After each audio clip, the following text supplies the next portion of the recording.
Hello friends एक informative YouTube channel को आपको स्वागत करुच्ची। आज आम डिस्कस करवा सीआईएसएफ जोटा कि आम सेंट्रल इंडस्ट्रियल सिक्यूरिटी फोर्स तरफ आपंकर जो फायरमैन कॉन्स्टेबल पदवी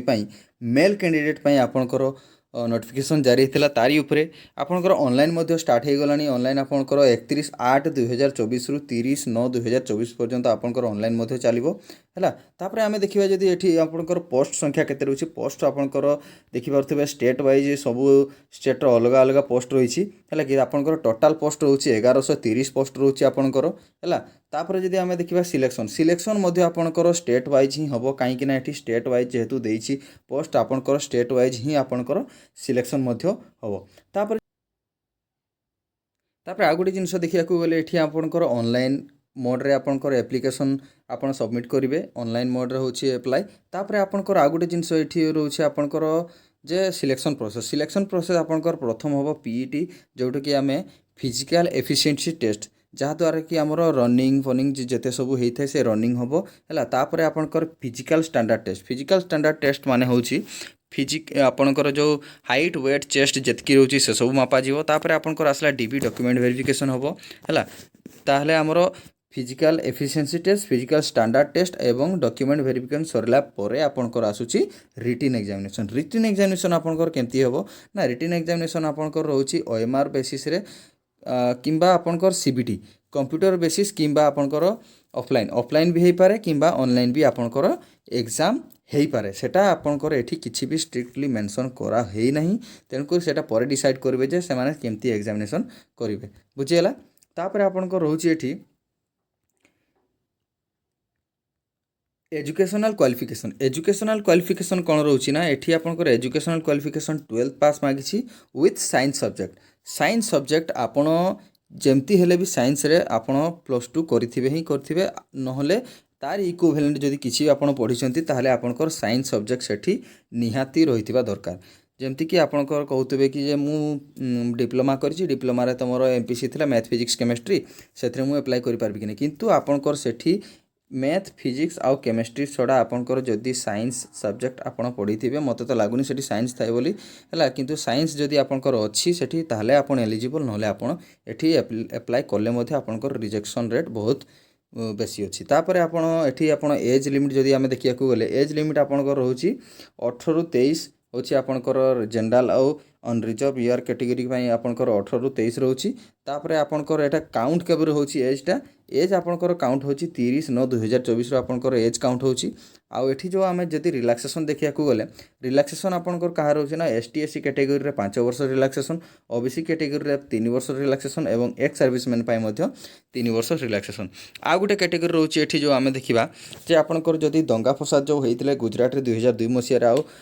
1984 मसिया रे जो रियट वगैरह जो होता से समय जदि आपंकर फैमिली मेंबर जदि कहीं सेठी एक्सपायर्ड होइछि ताहले आपंकर सेठी यूआर एवं ईडब्ल्यूएस 5 वर्ष रिलैक्सेशन आउ ओबीसी 8 वर्ष रिलैक्सेशन आउ एसटीएससी 10 वर्ष रिलैक्सेशन रही है। तापर आमे देखिबा जदि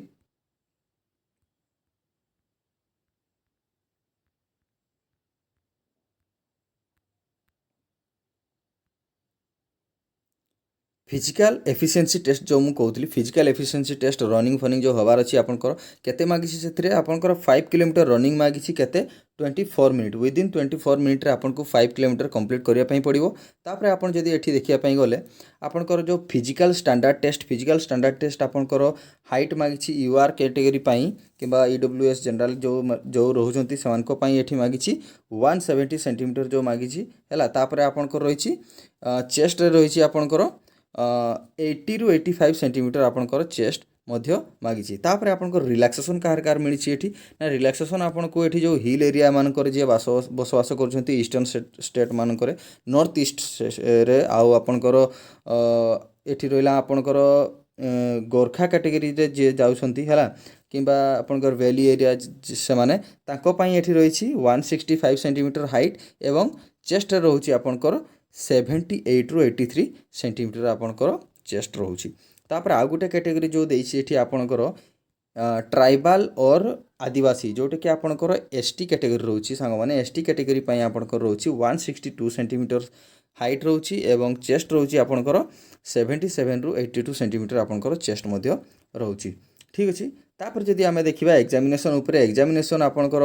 केमती होची मु प्रथम भी कही आपंकर ऑफलाइन कि ऑनलाइन एग्जाम हम तापर आपंकर ये टोटाल एग्जाम केमती होची ना 100 मार्क रो एग्जाम हबार अच्छी है आ 100 क्वेश्चन 100 मार्क रोची जोटी कि आपंकर जनरल इंटेलिजेंस किंबा रिजनिंग जोटा कि आम कहूँ रिजनिंग होची आपंकर 25 क्वेश्चन 25 मार्क आउ जनरल नॉलेज किंबा जनरल अवेयरनेस आपंकर 25 क्वेश्चन 25 मार्क आउ आपंकर एलिमेंटरी मैथमेटिक्स जो रोची सेथिरे मध्ये 25 क्वेश्चन 25 मार्क रोची एवं हिंदी किंबा इंग्लिश ग्रामर जोटा भी आप चूज कर पारे हिंदी किंबा इंग्लिश से आपंकर 25 क्वेश्चन 25 मार्क रोची ताले ओवरऑल देखापी गले ये आपंकर 100 क्वेश्चन 100 मार्क रो आपंकर दि जाइए केतेरे ना आपंकर 120 मिनिट माने 2 घंटा भितर आपन को एटा एग्जाम क्वालिफाई सॉरी कंप्लीट करने पड़ो ठीक अच्छे तापर जदि आम देखा आपंकर एप्लाई एप्लाई मुझे कहीदे प्रथम जो ऑनलाइन मोड्रे आपंकर एप्लाई रोची है ठीक अच्छे तापर आपंकर ये फी फी आपंकर केते केते रोची ना आपंकर यूआर कैटेगरी आउ ओबीसी जनरल कैटेगरी 100 टंका फी रोची 100 रुपीज आउ जो आपंकर एसटी कैटेगरी एससी कैटेगरी रोची तांको पई एठी आउ एक्स सर्विसमैन पई एठी आपंकर विदाउट फी आपण एप्लाई करि पारिबे फी कोनोसी लागिबो नाही ठीक अच्छे ठीक है सांग मैंने आज वीडियो एतकी वीडियो जब भल लगी वीडियो को लाइक कमेंट शेयर एवं चैनल रे नूतन करी आसथिले चैनल को सब्सक्राइब मध्य निहाती करेंगे अपकमिंग वीडियोस को अपकमिंग वीडियो नोटिफिकेशन पाइबापी आउ ये जो पीडीएफ रोची ये पीडीएफ मध्य मुझे आपको डिस्क्रिप्शन बॉक्स रे आपको प्रोवाइड करदेवी ठीक अच्छे जय हिंद जय जगन्नाथ।